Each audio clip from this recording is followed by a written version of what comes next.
O assassinato de Trotsky por Ramon Mercader, um agente soviético a mando de Stalin, é um dos episódios mais importantes do século XX. Mas por que era tão fundamental para Stalin matar Trotsky? Trotsky estava exilado no México e quase não podia abandonar sua casa porque era constantemente ameaçado pelos stalinistas. Levando em conta essas circunstâncias, pareceria um exagero fazer uma operação tão custosa e urgente para eliminar um adversário aparentemente impotente.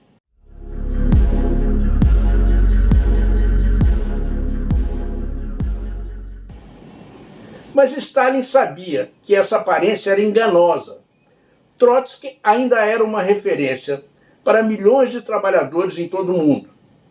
Ele tinha sido, depois de Lenin, o principal líder da Revolução Russa e também o fundador e máximo dirigente do Exército Vermelho que tinha vencido a Guerra Civil.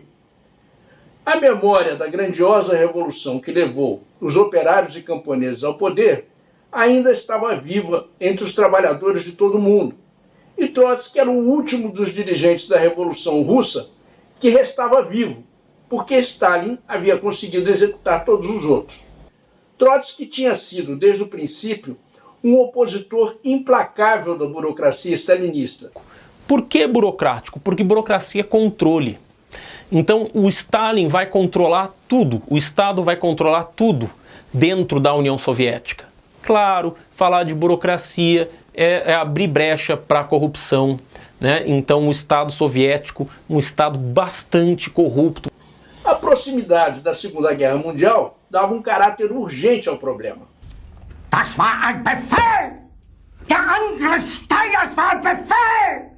Stalin sabia que a guerra deveria provocar grandes crises e novas revoluções, e poderia fazer aparecer novos setores oposicionistas e assim ameaçar o poder da burocracia.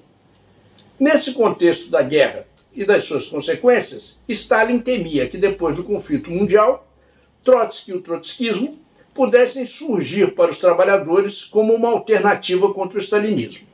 Stalin disse: no movimento trotskista não há figuras políticas importantes além do próprio Trotsky. Eliminado Trotsky, a ameaça desaparece. Portanto, para Stalin era imprescindível eliminar o homem que simbolizava mais do que ninguém a Revolução de Outubro. O assassinato de Trotsky foi um dos crimes mais monstruosos de Stalin e mostra de maneira irrefutável como o stalinismo utilizava a máquina do Estado soviético para eliminar seus opositores e, ao mesmo tempo, ocultar seus crimes, mentir e caluniar os seus opositores. On the 20th of August 1940, Ramon Mercader said he wanted to show Trotsky an article he had written. Trotsky was sitting at his desk. When he leant over to read it, Mercader grabbed the ice pick he'd been hiding in his raincoat and plunged Life is complex, but in the end, it deep into Trotsky's skull.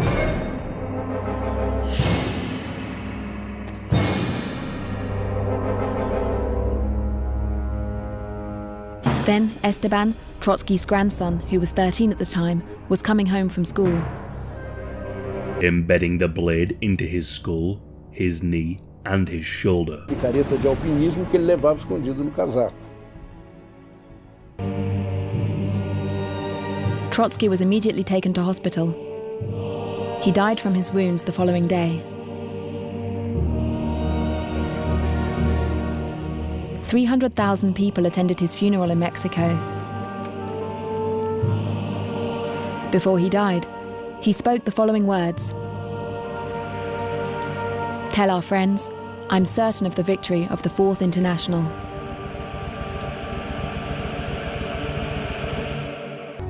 Capable of murdering an enemy thousands of miles away from Moscow, killing him. Em 1939, as realidades nos setores militares da Alemanha e da União Soviética eram diametralmente opostas. Na Alemanha, os militares apressavam-se em se preparar para uma guerra em direção ao leste europeu, cujo primeiro alvo seria a Polônia. com os comandantes e estrategistas alemães aperfeiçoando as suas estratégias e afinando as suas táticas. Mas na União Soviética, o clima nas Forças Armadas era de autêntico terror após 2 anos e meio de expurgos. Em 1936, Stalin, temendo o nascimento de grupos rivais, iniciou aquilo que ficaria conhecido como os Grandes Expurgos, também conhecido como o Grande Terror.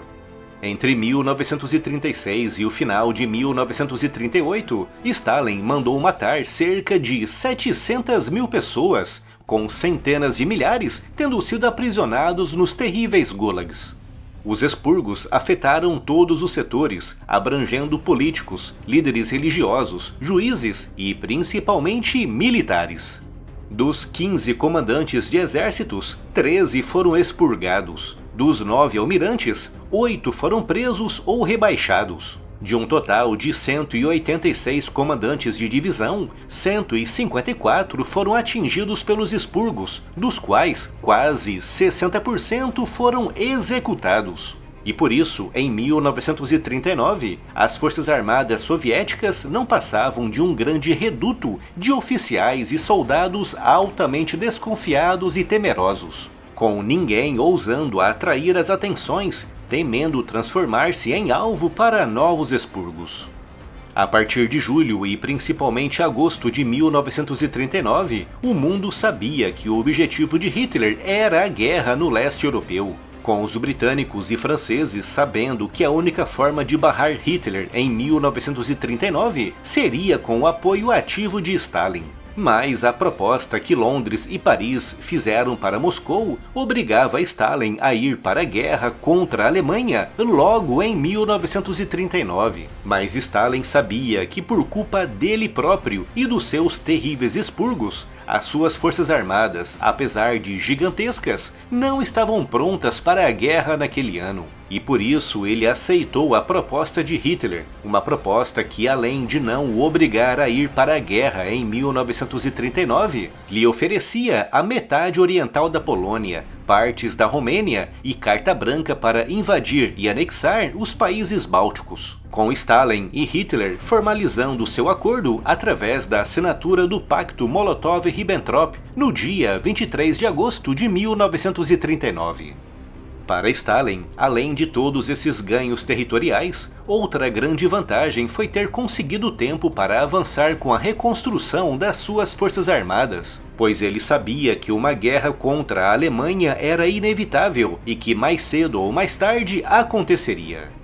Entre dezembro de 1939 e março de 1940, Stalin sentiu na pele o quão despreparado seu exército estava, após ter perdido mais da metade dos quase 800 mil soldados que lançou contra a pequena Finlândia na chamada Guerra de Inverno. Se ele tinha perdido 400 mil soldados para menos de 150 mil finlandeses, atacando com esquis e trenós puxados por renas, o que não aconteceria em uma guerra contra a Alemanha. E por isso, a partir de 1940, Stalin tinha 2 objetivos: avançar o mais rapidamente possível com a reconstrução do seu exército e fazer de tudo para não provocar Hitler, pois, nas suas previsões, o seu país só estaria minimamente preparado para uma guerra contra a Alemanha em 1942. No entanto, já no final de 1940, após Hitler ter alcançado impressionantes vitórias contra a França e consolidado seu controle sobre a Noruega, Stalin começou a receber relatórios que diziam que a Alemanha estava se preparando para atacar a União Soviética já em 1941.